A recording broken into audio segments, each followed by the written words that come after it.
Good evening, everybody, and welcome to a special Wednesday edition of the Ultimate Hockey Show. Why are we on Wednesday?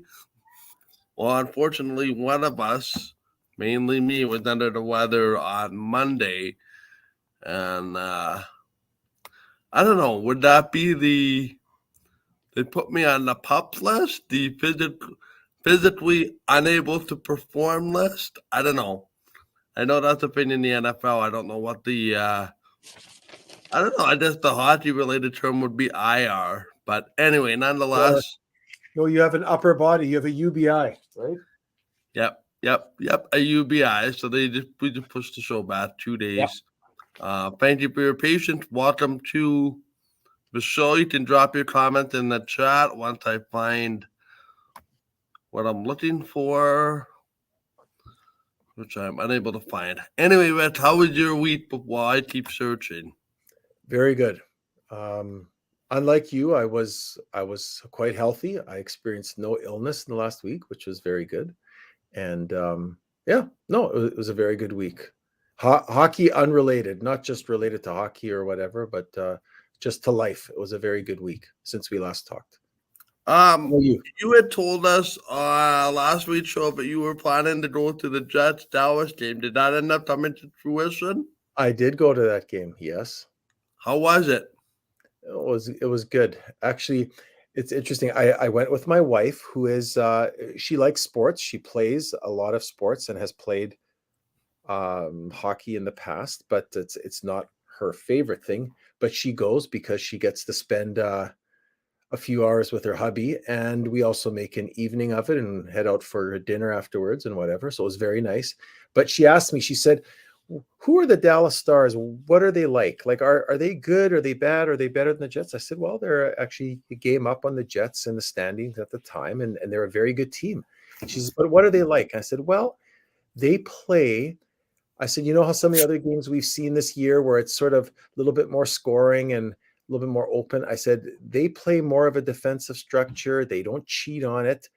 They only need to score 2 or 3 goals to win a game, maybe 4, because they play very well defensively and they don't cheat, and they're all committed. All the lines are committed to doing that. And even if they have injuries, they seem to just find a way to get enough offense and to play really well defensively and play their system. And that's almost exactly how it played out on Saturday. I don't know if you watched the game or if a lot of the listeners did. I did, yeah. What it looked like on the television, but in the rink, like it wasn't like it was very evenly matched. It's not like the Stars had all these chances to score. The Jets had chances to score.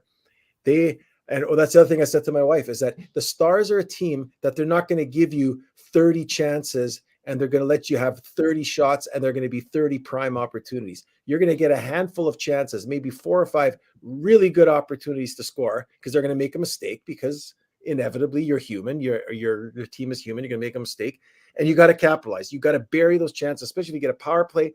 You got to score on it. You got to make them, and you have to make them play from behind. If they get up, it's very hard to now come back against Dallas because they even go more into that cycle of that. I never mind one goal. The Jets fell behind 2 goals at one point in the game, and that made it even more difficult. Yep. Then they made it 2-1. Then they got down 3-1. Then they made it 3-2, and then they just weren't able to get enough. So all in all, it was a good game. Like I liked it was. So some people say, "Oh, I wasn't that much scoring." Well, I like that stuff. There was lots of hitting. There was lots of checking. It was it was a good game. I enjoyed it, but I figured that's going to be the one on the schedule when we chatted last week, and you said they're going to go 3-0, and I said, nah, I think they're going to go 2-0-1 or 2-1, and I never said which team, but I just thought the Stars, yeah, they could be beat, but I'm just saying they're just a team that they find ways to win games. They don't cheat. And the other thing is, and this may lead into the next thing we're going to talk about, but just when you look at the Jets and their schedule, I know they won last night. I'm sure we'll chat about that too, which was a good game against New Jersey. But if you look at who they've played this year and who they've lost to, they have not beaten anybody of real significance. They have not beaten who I would consider the top 10 teams in the league. I think right now in the league, like there is every year, there's sort of a top 10, a middle 10, and a bottom 10. Or bottom 11 or bottom A bottom 12. of 12 or whatever that is. Or let's say 10, 11, and 11, or whatever the number. Maybe it's 11, 10, 11, whatever. Roughly a third, a third, a third. The Jets are in the middle third. They're a really good team. They're not a great team, at least not yet. And they don't play consistently enough to be that great, to be called a great team. You know who the great teams are right now? You're talking Vegas, LA, Vancouver, Colorado, Dallas, Boston, Tampa Bay, Toronto, New York Rangers, Carolina. Like I'm saying, there are some teams that are really good and they're consistently good. Yeah, they lose a game here and there, but I mean, but you look at who the Jets have won against. They've won against all teams that aren't very good in the standings, and they've lost against the teams that are good. They lost. Okay, now it was the first game of the season, it was Flames, but they've lost to Vegas twice. They've lost to LA. They've lost to Montreal, the New York Rangers, and to Dallas. So all the teams in the last 15 games that they've played that are that top 10, so that upper third group of teams, they've lost to all those teams. All the games that they played against those teams, they've lost to. They've only won against the middle third and the bottom third in the standings right now. Would you suggest that that list you just rattled off has maybe been 2 uncompetitive games in that list? What's that? 2 uncompetitive games in that list, though? Like, are you asking me if the Jets have been in all the games, you mean, or what? Like, complete no-show, forgettable effort kind of thing. Well, I would say, when they lost at home to LA, I mean, but LA just plays that way. LA, and then the games also against Vegas. Like, yeah, okay, they were close against Vegas, and Vegas pulled away. They, like I said, LA and Vegas, they play a system, and they play it really well, and they're not going to cheat from it, and you're not going to get a ton of chances to score, and you got to be smart. You got to, when you have your chances, you got to bury them, and you got to play your kitty bar the door. You got to rope a dope just like they do. And if you go into the third period 0-0 or 1-1, you're in a really good spot. But I just noticed with the Stars, I said to my wife, I said, if they go down to the Stars at home 1-0, even 2-0, it's going to be almost impossible for them to come back. Whereas if the Jets go up 2-0, maybe the Stars have a chance to catch up. But the way that the Stars play, if they go up, forget about it. And that was exactly the case. I mean, there were not many opportunities to score. Lots of zone time, lots of cycling, all on the outer edges. One shot, no rebound, all playing the square, all the wrist shots from the outside, no real. I mean, there's a few chances to score, some really good chances, but the Jets didn't finish, right? They didn't bury them, or their netminder made a really good save. So that's maybe the takeaway for me is I thought it was a good week. The Jets ended up going 2-1 in the 3 games that were supposed to be played until our next show, and then the show got delayed. So now we saw the Devils, and they were able to win against the Devils. But again, the Devils, they're not an upper echelon team yet. They were last year, but they've got their 2 superstars. Their 2 best players are injured. Well, if you took Scheifele and Connor out of the lineup from the Jets, what would the Jets look like? I would argue Scheifele and Hellebuyck. Pardon? Or Hellebuyck in that list. Well, that's their goalie. No, I'm just talking scores. I'm just talking. Okay. If you took Hischier and Hughes out of the lineup for New Jersey, that's what you get. And they still were pretty good. If you took Scheifele and Connor out of the Jets lineup, I don't think they look as good as the Devils did against a team like the Jets last night. I think they look even worse. Well, I'm just saying it's all relative, but New Jersey's not playing at that upper third level right now. And so they're a middle third team. Jets are in that boat too. Okay, so the Jets won 6-3. Okay.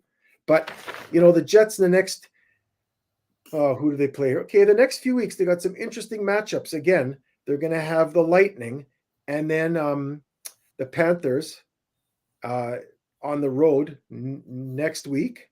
And then they're going to come home to play again Dallas. So that'll be interesting. Then they go on the road to play Chicago, Carolina, and Colorado, and Los Angeles, San Jose, Anaheim. So it'll be interesting to see how they do. I want to see how they match up when they play teams that are far above them in the standings. So, but so far they have. It's interesting though. If I had to talk about last night for a little bit, and I think Titus into kind of the week that was. Sure. What do you think of Cole Perfetti's game the last little while? He's got an 8 or 9 game point streak going on. He's had a goal yesterday, or an assist, a goal yesterday. Pardon me. One of each. One of each. What have you thought of his game? And I'm wondering if there's any correlation between his offensive success and him moving to the wing away from that center ice position. Oh, I agree. I think that's a huge part of it. So he doesn't have to worry about the defensive game and being the third defenseman in front of the net, right? To cover the third forward in his own zone. He can worry about he doesn't have to worry about all those responsibilities defensively. I still think he's a little bit small. He's a little bit undersized. I don't know that he's ever going to be a centerman. Like, he's got to get a little bit larger still and get stronger and get a little bit more nasty. And I don't know how you develop a little bit of edge, like a nastiness, but in terms of his skill level, Cole Perfetti is very skilled. And I think putting him on the wing frees him up from all that responsibility. He can see the ice very well. I don't know if you watched the game yesterday, but Craig made a really good point. I mean, he's always so, like, he's on the Jets TV, so he goes on and on about how wonderful every Jet is. I mean, that's just, I get it, because he's being paid by the Jets and he's being paid by the NHL to do this. But what he said was very profound, is that Cole Perfetti, he sees the ice in a way that other players don't. So he has vision to see where guys are out of the corner of his eyes. And he also knows where to go to find open space, to get open. That one point there where he came out of the corner, they were all scrumming by the net. The puck squirted out to Sandberg along the edge.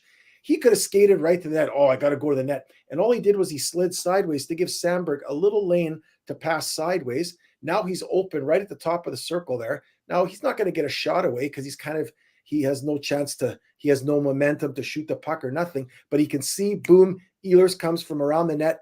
Most guys where he has the puck, Perfetti, they're winding up and they're pounding that puck into the net and they're trying to score. Perfetti looks up, heads up, Ehlers comes out, suck. Ehlers has a easy goal just to slide it over the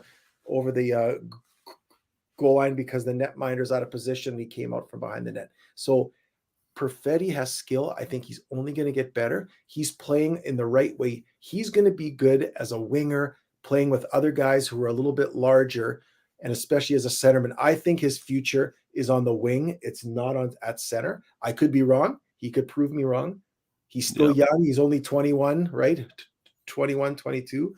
But I see him as being more a winger right now than a centerman. And man, does he have skill. He's just very good. And he's also playing with very good players. Good players need to play with good players. You can't stick a guy like Perfetti on the fourth line, and it's nothing against Kapari or against Barron. They're good guys and they have their role. But I'm saying skilled guys need to play with skilled guys. So having him playing with two smart guys who see the ice really well, him and Ehlers, and then who am I forgetting? Are the Russian centerman? Who am I forgetting? Oh, Nemesnikov. Yeah. Did he mean Rob? That's another player. I was just going to say, those three guys, they're not big. They're not going to rock your world. They're not going to bang and crash. But you know what they are? They're smart. And they see the ice well, and they're skilled, and they find each other. They're not going to go in and grind like the third line with Niederreiter and Appleton and Lowry, who are all over 6'3" and 220 pounds and just going to bang and crash. They're going to be skilled. If you lose the puck, okay, they'll drop back. They'll find a way to win it. And their game is going to be in the transition and speed and skill and finding each other. And he's playing with the right guys. I love the fact that he's playing with Ehlers and Nemesnikov because they suit him tremendously. How about for you? You don't see him playing well with those two guys? No, I liked it. I don't think he is the center at this point in time. I think that's for Vladimir Nemestikov to work with. Because I remember banging the drum here last Monday, Rhett, about Yeah. getting that second line going. And, well, they might, excuse me, they might have been listening to our show on Monday. Because the last couple of games, those guys have gotten together and gotten some points. Maybe like the underrated guy to me in that whole thing, and you probably know how I feel about him. It's Vladislav Nemestikov. The guy is the Swiss Army knife. He can play center, he can play wing, he can play first line, second line, third line. All you need to get your fourth line going, you can put him there too. He's just a steadying force. Yeah. I think for two guys that are looking to sort of find their way, in Cole Perfetti, like we've already established, and then a guy that is sort of forgotten because he's injured so much in Nikolai Ehlers, and it was so good to see him get 2 goals yesterday. I'm not sure how I feel about 27 dropping the gloves, but I think it just goes to show what type of player Nemestikov is when a player like Nikolai Ehlers goes into the corner and stands up for his teammate, who then absolutely railroaded from behind. And I still to this minute don't know why that wasn't a game misconduct, but the NHL is going to be the NHL. But you know what? It's not even just that. Like, did you notice in game, if Ehlers had not gone after Smith and kind of challenged him and then cross-checked him and then got to the fight, if Ehlers and Perfetti had just kind of skated away and just checked and whatever, there was no penalty called. Like, that's what bothers me about the ref. Yeah. People say, oh, the reffing's so good, it's anonymous. It's not like the old days where the showboats like Maroelli and Schick and Van Helm and blah, blah, blah. They were all showboats because they had their name on the back of their uniform and blah, blah, blah. Listen, these guys, they're Weasley, because to me, that guy, they showed the replay, the ref was right there. He was literally 10 feet away, looked right at the hit. He didn't call anything. Neither one of the refs, the one on the backside and the one in the zone, neither one put up his hand, not even for a boarding penalty, a 2-minute, nothing. Then Ehlers cross-checked. Then they got into this fight, and then they figure, how do we saw this thing off and make it even Steven, right, so it doesn't escalate? So they call a penalty against the guy who they were never going to call a penalty against originally. So they get Ehlers for cross-checking, the other guy for boarding, 2 minutes, and then 5 minutes each for fighting. There was no 2-minute boarding penalty called originally. It's garbage. They did that just to even it off, and that bothers me because they didn't. And if he would have called, if he would have put his hand up immediately after, then I don't think Ehlers was going to jump in there. I think what happened is the hand never went up. Ehlers looks over and says, "Oh, that's not a penalty. Okay, I guess one of us has to take care of it." And then he jumped in and did it. And that's not right. They should call that. Like you say, maybe it's not a major. You could say, okay, maybe Nemestikov didn't protect himself. He's going to be fine. But with the weight and the momentum that guy had, that's a boarding. It doesn't matter. In the numbers from behind. You can see the numbers.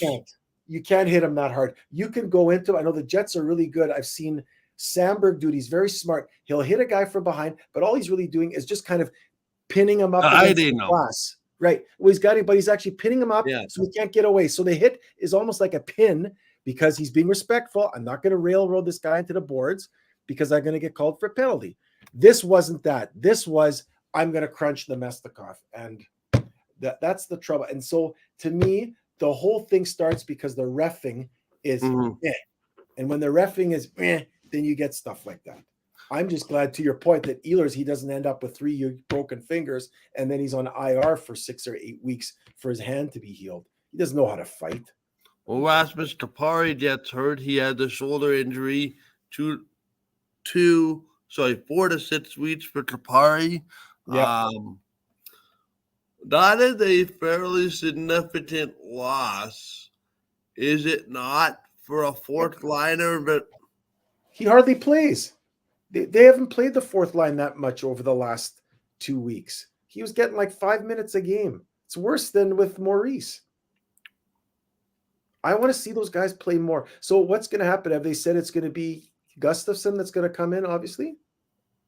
Yeah, and then they just called up Yanchin Fialbi like 10 minutes ago. I got the release from the Jets. Yeah. As much as I like Logan Stanley getting into the lineup, I'm not so sure about this playing 7 defensemen. I'm not a big fan of it because what happens is exactly like this. Now you get an injury to one of your forwards, and now you're down to 10 forwards.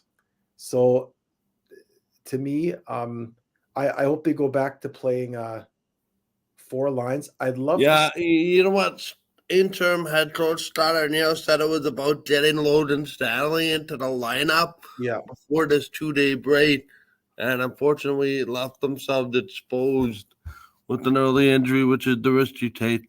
The other Jets news is I was able to see Declan Chisholm play on Monday against the Laval Rocket. He got sent down to the Moose for conditioning purposes. Interesting, but if he can't get in the National Hockey League games, that they can just send him down for conditioning stint. Right, because he is less than 3 years as a pro, right? So he doesn't have to clear waivers, right? Well, he doesn't because it's a conditioning stint. He does if it's not a conditioning stint. So the way they worded it, it kind of fell under the purposes of conditioning. So what does that mean for conditioning? He has to be in a minimum amount of games before he's called back up, or what? I think it's a 2-week period where he's allowed to be like a conditioning stint. Right. Okay. So that's how they see. That's what the NHL must do is they say, oh, if you're going to send him down and you want him protected through waivers on a conditioning stint, the X or the asterisk is you can't just send him down for 1 game and then bring him up 2 games later because it's conditioned. They say if you send him down under conditioning, then it's a minimum 5 games or it's a maximum of 2 weeks to a minimum of I don't know what the minimum is. Well, the minimum might be 2 weeks. That could be. So in other words, like you can't send him down to protect them, right? If you're going to send him down, you're going to suffer not having him available at the NHL level. That's what they're trying to. And that's typically read for players that have long-term injuries that they want to test out or take for a test drive before they get called back up to the NHL. Right. That's the point. Right. So they called up Janssen Falby.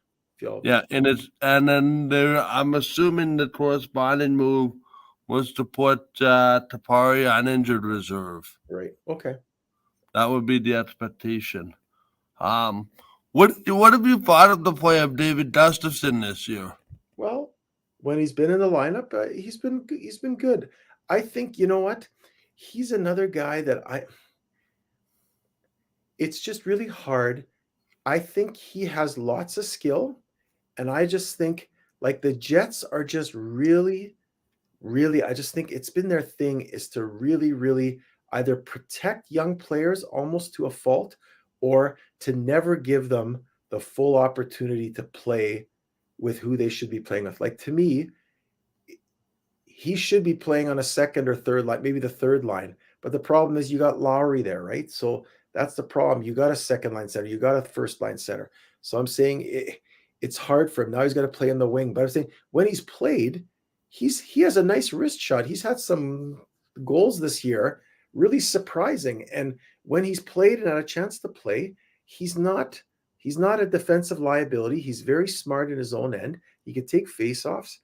I think it's going to be good. It's going to be a good opportunity for Gustafsson because Kapari's going to be gone minimum 6. I think going to be more like 6 to 8, not 4 to 6.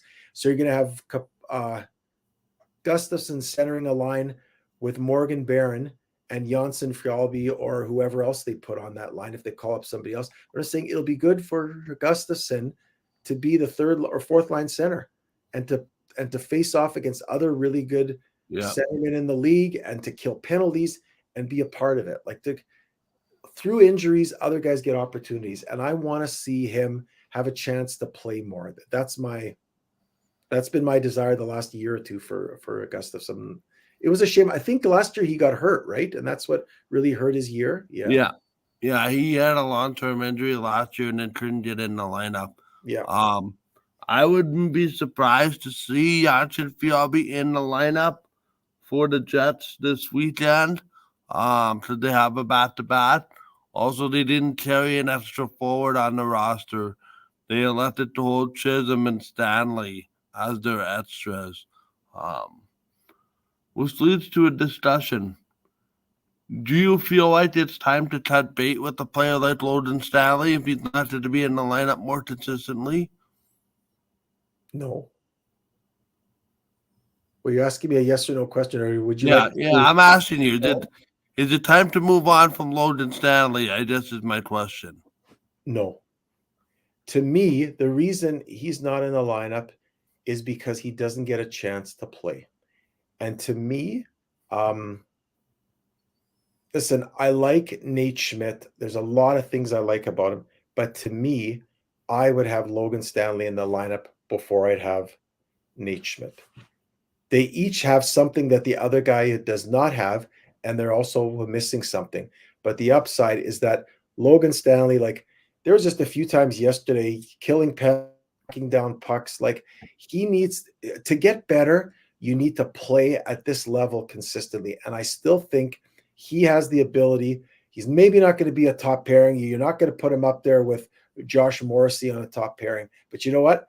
He can be on a second pairing, maybe, but a third pairing guy, play against the other lines or the other team's third and fourth line, and he can be in your penalty killing group there, knocking down guys up front. And with his big wingspan and a long stick, he can knock down a lot of passes.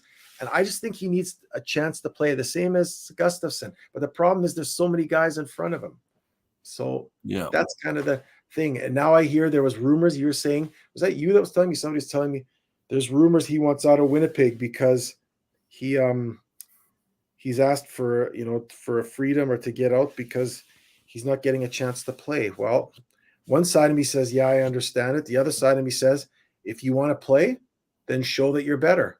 Show the coach in the practice to be that much better than everybody else who's playing defense that he can't help but put you in. Why are you not prepared for the Jets to cut bait with Logan Stanley? Because they've invested too much into him. And I still think he is something that other teams don't have. You can't coach size. You can't coach team toughness. You can't coach he's got a good shot. I'm just saying I just think, you know what he needs? He needs to play and to be, even when he makes a mistake, to play again like Ehlers was those first few years. I remember Nick Ehlers, the people say, oh, he was a superstar in junior. He started playing with the Jets, and he would make mistakes, and then he would go, you wouldn't see him, he'd be invisible. And I remember he talked about it years later that he appreciated Paul Maurice and even Wheeler and the Buffalo and some of the other guys saying, Nick, just keep going. Don't worry about the mistakes. It'll come. You'll learn. But he had to play to gain confidence and to learn. I think that's the same thing with Stanley. It's the same thing with the Gustafsson. They're not going to get that, or they're not going to get any more playing at the AHL level. They have to play at the NHL level to earn that confidence. Because if you play well at the NHL level, you'll get the confidence and you'll be able to play more. But it's a tough spot because there's a lot of guys at that level. That's the problem. There's a lot of guys ahead of them on the lineup. I'm with you. Just me. I think Nate Schmidt should sit in the press box. And I feel it should be Logan Stanley given a chance to run with it. The question is, what happened with Billy Hanel when he comes back in the new year? I think that would make things a little bit more interesting. Because I think Hanel was one of the better defensemen in training camp. Yep. So it's just interesting how the Jets, whether it's Maurice, whether it's Noel, whether it's Arniel, whether it's Bonus, etc., always seem to handle their roster the same, particularly the bottom half. They keep the guys in the NHL, but they refuse to switch players in and out unless they're necessitated to do so. So it's just really interesting to me. And I think if a guy hasn't earned an opportunity in the minds of the coaches, that's something we need to consider. But I think when it happens with multiple coaches, I think the onus becomes on the player, but he needs to work harder to Yeah, get on the coach's good side. I'm not saying that Logan Stanley isn't working hard. It's just there's a reason you're sort of that seventh or eighth guy in, and there's a reason other guys pass you on the depth chart from time to time. correct. So In do a you general think the sense. Jets? So do you think the Jets should give up on Stanley just to trade him somewhere and to require or to get back either a draft pick or something? I don't think they're going to get a No, first round pick. I said this right from day one. I think Logan Stanley needs to be play in the league for 70 games a year. And if it's not good after a year or two, then you trade him. I agree. How do you know what he is if you don't use him? Look at the Jet. Like, look at I don't know how Kovacevic is doing in Montreal. I know he's playing regularly, but there's a guy was in the minors, could never get a chance. Would come up, would play in the That's third the one pairing. that got away from Cheveldayoff last year. Yeah, but the problem is they got all those guys ahead of him. Who are they going to if they put Kovacevic in the lineup? Who are they going to sit? You're going to sit Morrissey? No. You're going to sit. Shouldn't have acquired that extra defenseman all those years ago. Yeah, that was just a year ago. But I'm just saying, you got Pionk, you got Morrissey, you got DeMello, you got Brendan Dillon. You got those four guys. Well, you're not going to sit any of those guys. It's going to be the third pairing. So you're going to have to sit. Well, I like Sandberg. I really like the way he's played this year. He's been very smart with a puck, very good. He's part of the penalty killing group. He blocks a ton of shots. He's fearless for his teammates. He's smart. He's not overly tough. I don't know if he's ever fought, but he hits guys. Hard to play against because he's a big guy, and he's paired well with Schmidt, who's a little bit smaller, a little bit more shifty, and more of the puck mover type. And then you got Stanley and you got Heinola. So I'm just saying it's hard. Where is Kovacevic and Chisholm going to play? You got all these guys, but there's no superstars. You got a whole bunch of defensemen that are kind of the same. They each have a few strengths and a few liabilities. And other than maybe Morrissey, all the other guys are kind of, if Morrissey is an A, all the other guys are, in my mind, are a whole bunch of Bs. B plus to B minus, maybe Bs, but a whole bunch of Bs in there. They're good guys, but nobody stands out. It's not like Ville Heinola is so much better that he just jumps up and you can't have him not in the lineup. It's not like that. It would be the case with Josh Morrissey. It's not like that with any of the other guys. They're good, but they're not A's. They're all B's. And that's the problem. You got all these B's. Dillon, DeMello, Pionk, Heinola, Schmidt, Sandberg, Stanley, Chisholm, Kovacevic was in that group. They're all good. They're all B's, but there's no top pairing guys in there. Yeah, it's interesting, right? And how do those guys get acquired? At the draft more times than not. Yeah, you draft them in the first round, maybe 7th or 8th overall, but then 7 years later, they don't want to play in Canada anymore. They want to play in the States because their wife wants to become a doctor. I mean, I don't know. It is interesting. It is hard to find, but I agree with you. I think the Jets in these next few drafts, for me personally, I would start looking at large, skating, right-hand shooting defensemen. That's what I'd be looking for. No argument there. You got to find those guys in your because you're not going to get them to come here at free agency, maybe, or trade for them, maybe. But those guys are hard to find. But I don't know. We'll see. Anyway, I hate to address this subject again, but What's the that? Edmonton Oilers have a new coach this week. Oh my gosh. We talked about that, didn't we? Yep. Well, it happened a couple of days ago, but Yeah. we thought it was a possibility last week. Yeah. And somebody, I don't know who was talking about it on TV. I heard somebody, they said, oh, the Oilers play on was it Friday or Saturday? I think it was Friday, and then they don't play again until, like, did they play last night or Tuesday night? No, they played tonight and then Saturday, I think. No, but have they not played one game with him already as coach? Was Yeah, that they have. They played against the Islanders on Monday. on Monday? Okay, right. So they played Friday, then they had 2 days off after a road trip, and then they came home, right? Because the game against the Islanders was at home. And they played They Friday, said, Saturday, had Sunday off, played Monday, Wednesday, then played right. Saturday.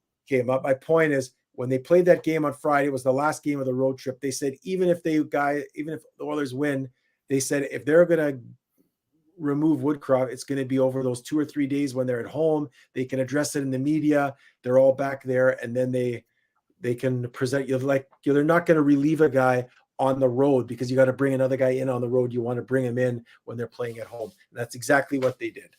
And is it going to be? I don't know. It's interesting. He's of the opinion. I've heard a few things that he said.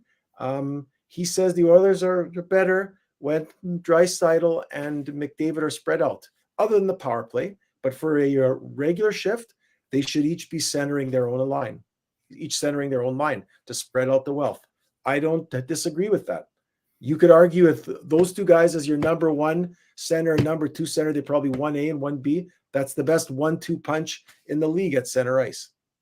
But we'll see. They have to play better defensively. It really doesn't matter who's coaching. There has to be more buy-in on the defensive side. When does this get higher up in the coach? I mean, this is Ken Holland's third coach. Like, when do we say, okay, enough is enough? It's on you. You didn't do a good enough job. Well, I would posit, since you are putting it forward, I believe this is his last chance to change a coach. The next time it's not going to be him making a change. It's going to be somebody above him. So it's not the kumbaya that it once was in Detroit, eh? No, but what I find interesting is just if you look at how this is all interconnected. Paul Coffey is now the assistant coach to the head coach. Yeah. He's looking after the defenseman. Now, you could say, well, listen, Paul Coffey, you could argue is one of the best defensemen of all time, right up there with maybe Ray Bourque, Bobby Orr, Doug Harvey, Denny Potvin. I mean, like, that's your top 5 defensemen of all time. He's right up there. Okay, so him being a coach, not a bad decision. He's in your organization. He should be training your defensemen. But it's interesting is he was originally hired to be a liaison to the owner, with Daryl Cates, right? Yeah. So he's up there. He's got Cates' ear. Whether he said, I want to be an assistant coach or not, I don't know. Maybe he's put down there by Cates or by Holland or whoever to make sure that there's a good relationship between the coach and the owner. Second thing that's interesting, this new coach, Knoblauch, yeah? Yeah. Chris. He's Coach Garlic. He's actually Coach Garlic. For those of you who don't know, that's the German word for garlic. So yeah. It's Coach Garlic. But anyway, Coach Garlic was McDavid's junior coach, I believe. Yeah. So there's talk, again, we don't know because we can't get into people's heads. Well, and then here's the other thing. His agent. Just let me finish my point. There's talk that this is all being done in preparation because McDavid and Draisaitl are eventually going to get to UFA or near UFA status, I think after next year. And they're either going to look and see the team's headed in the right direction or it's not being addressed and I want to jump ship and I'm going to ask for it to be traded, just like Pierre-Luc Dubois, just like Jacob Trouba, just like whoever else from whatever team. And what I'm saying, I find it interesting that they hire this.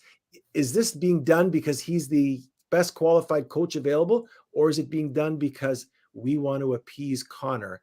And if we appease Connor and make Connor and his environment happy, then we make Connor happy. Maybe we make Draisaitl happy. We make everybody happy so that they sign long-term deals. I don't know. It just seems out of the ordinary with all these coaches available. That's the best coach that's available? Is this guy from junior who's never coached a game in pro hockey?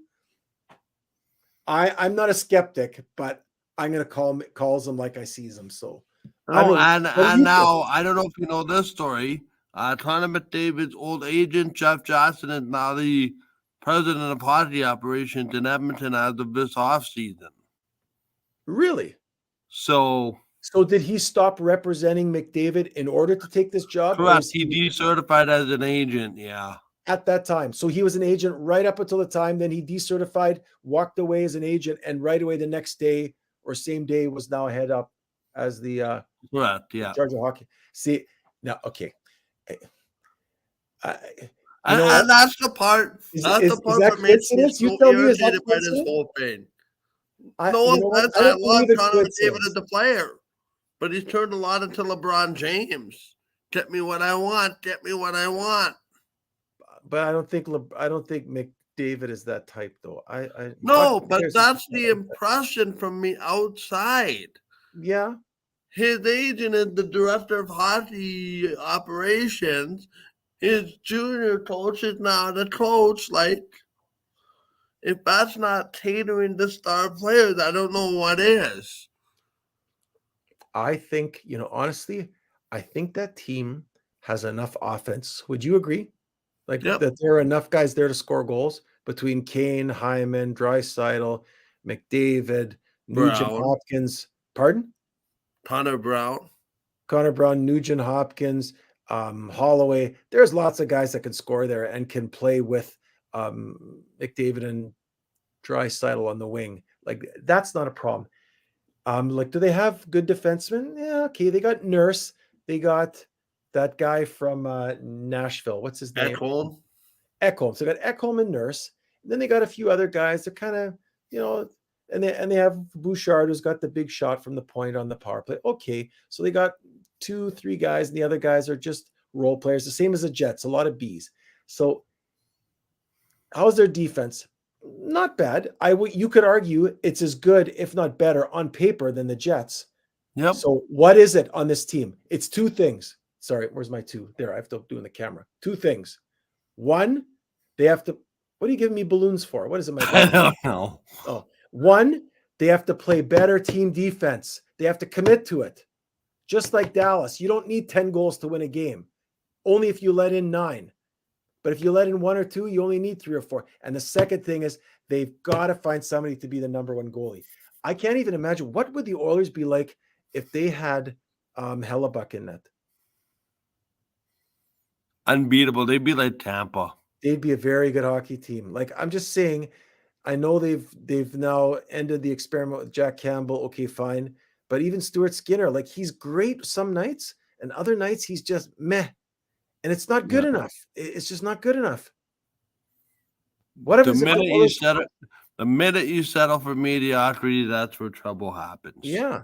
But I don't know, how do you address it? Like, the only way you're going to address it, what are you going to do? You're going to have to trade Campbell because you got to free up space under your cap. You're going to have to convince somebody to take Campbell and that $5 or $6 million a year. And you know what you're going to have to do? Let me finish my point. Just like the Jets did with Mason when they shipped him to Montreal. What did they have to do? They had to give him that good Armia. Pardon? Armia. Give Yoel Armia away for them to take that contract and that to Deadwood so that they could free up cap space. And it's the same thing here. The Oilers, they're going to have to trade away Campbell in order to get a goalie back, not even at that level, but even to get another goalie back. And they're probably going to have to trade a high-end draft pick or a top prospect out of their AHL affiliate. But this is how it ends for me. How? One of McDavid or Draisaitl just traded this coming off season. You think? I don't think you can go anywhere with those 2 guys on a team commanding the money that they command. So it's not about the team chemistry. It's not about potentially the 2 best players in the league being on your team at the same time. It's about how can we get more value and spread out the talent over a larger chunk of players. I would argue, look at how the Dubois trade made the Jets better. Yeah. And you could argue you could get more for Draisaitl in return than you could for Pierre-Luc Dubois. So you could potentially get 2 or 3 guys in return plus a draft pick. A high-end draft pick. Yeah. What did the Jets get? What was a second rounder, right? I think they got a Yeah. second rounder. So yeah, they got a second rounder back this year. Right. But they had to send a fourth rounder, I think, with Dubois, Yeah. right? Isn't that what they did? Yeah. Yeah. Then they got a second rounder back. So Yeah. I'm just saying, you're So right. You're right. It's maybe that is the answer. I think fans, though, in Edmonton, would you be okay with that? As an Oiler fan, would you be okay with the Oilers trading away potentially the second best player in the league? Or well, third best? if I got a stud defenseman back, why not? Yeah. Yeah. I don't know. Right? Like if I'm Tampa, let's just paint this as an example here. Okay.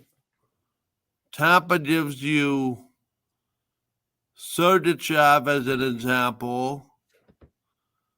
Now I'm thinking on the fly here. Yep.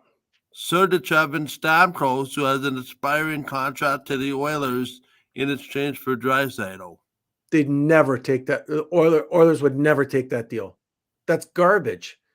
Stamkos is done. He's 36 years old. He's got nothing left. He's injured all the time. You're not trading him for Draisaitl in a million years.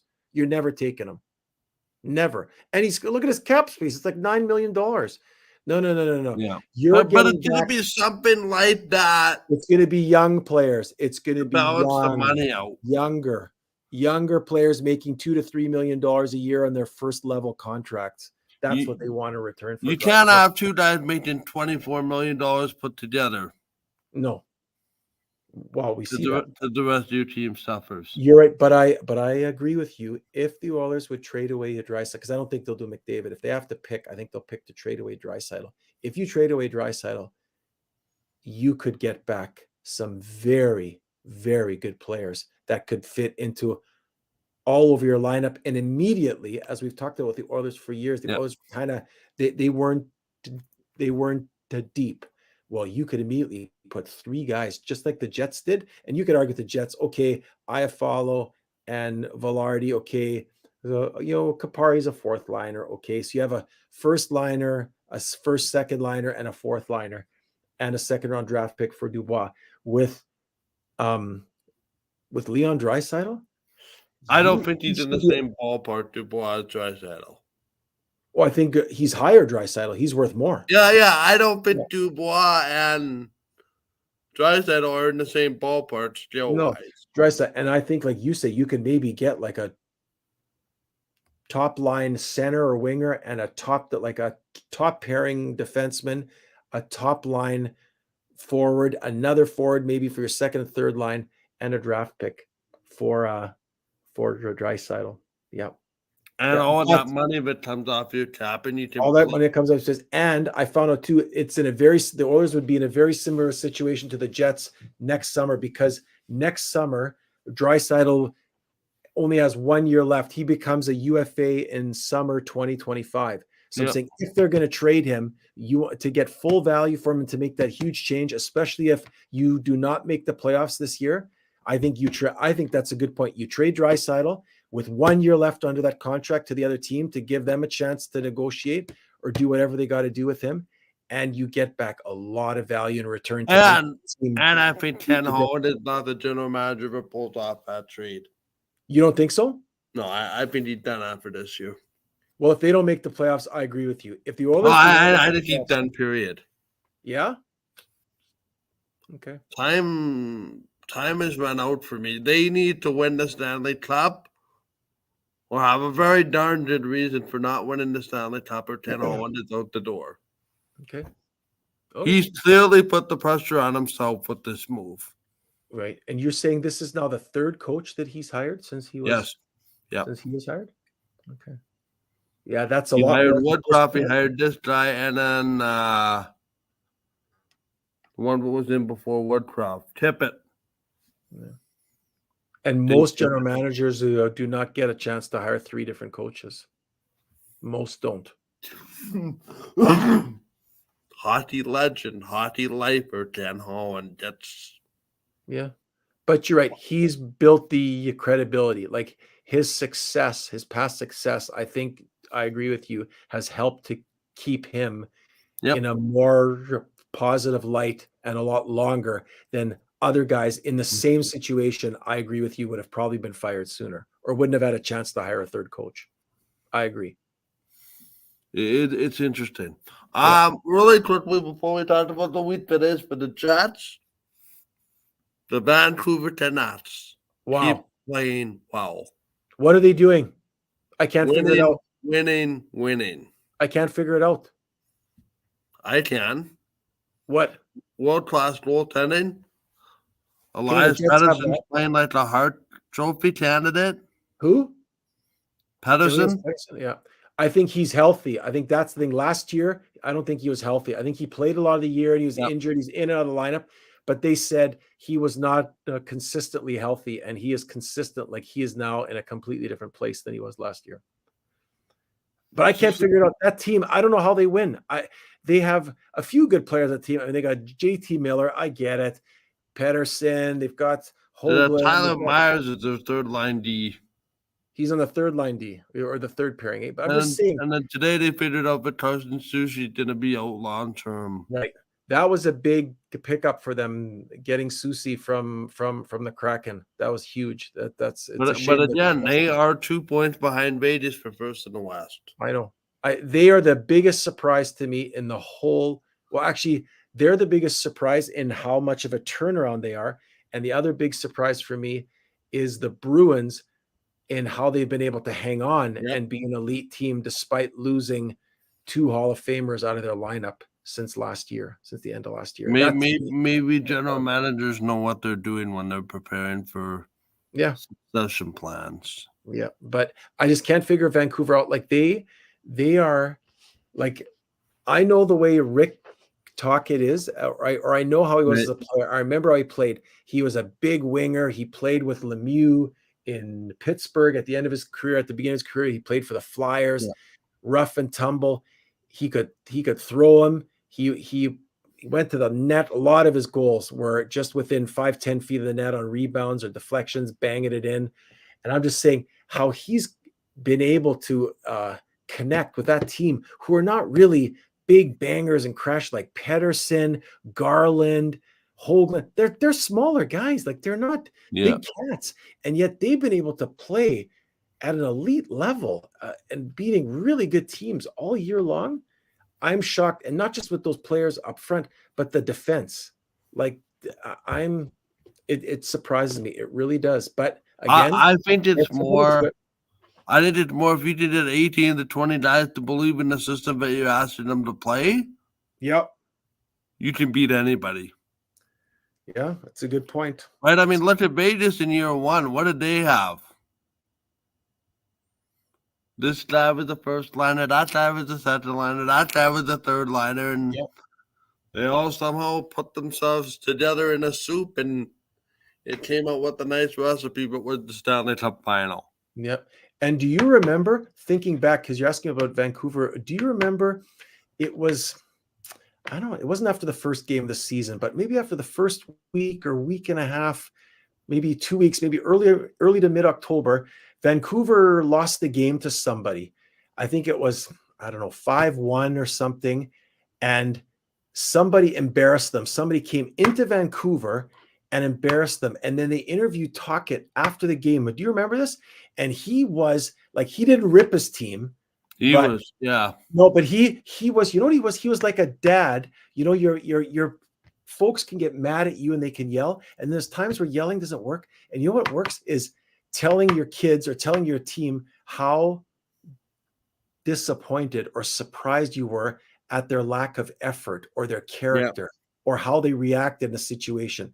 I remember once my folks being upset with me, and it was that I let them down. That bothered me more than anything, like in terms of being grounded or anything as a teenager, was that.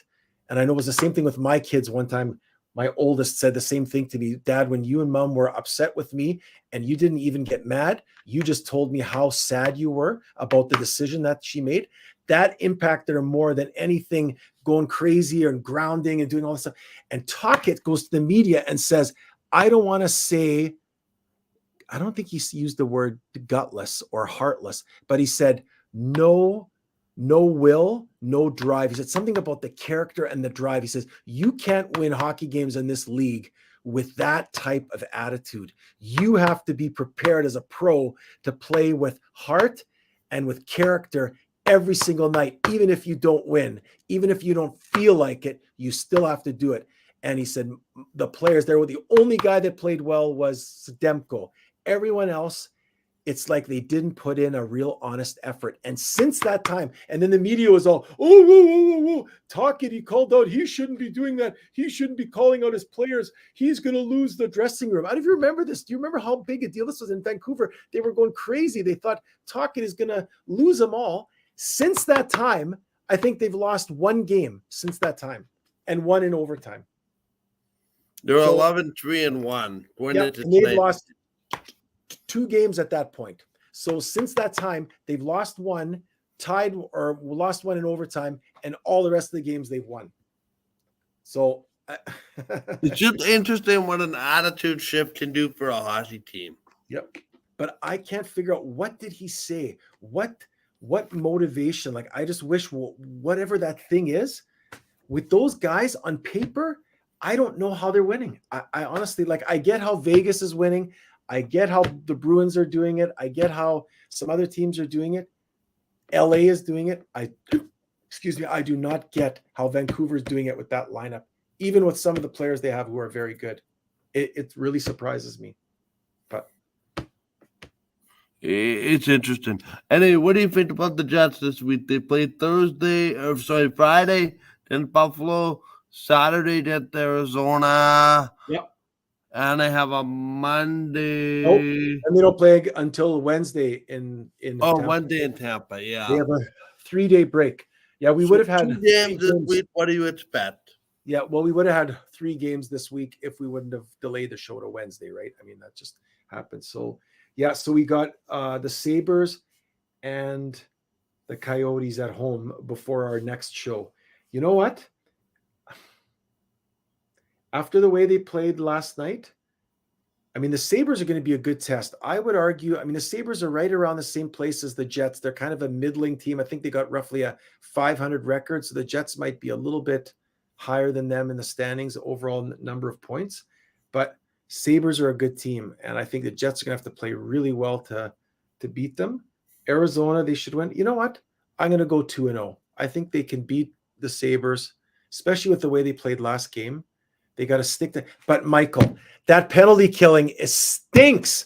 It's their power play's gotten better. They let in a goal or 2 every game. What's happened to that penalty killing? Last year it was like top 5 in the league. It's the worst. It's the bottom 5 in the league. Yeah, I don't know. To me, they're trying to do too much. You think too much? I think they're trying to do too little.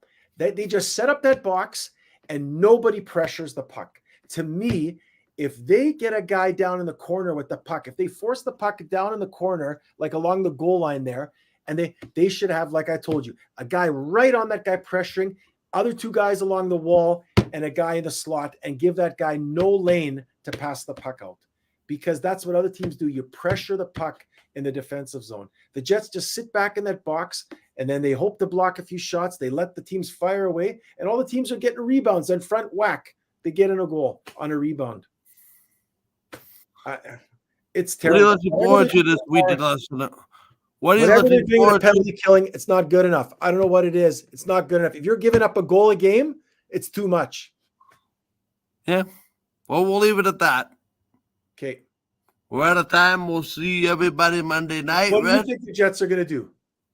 1-1-1.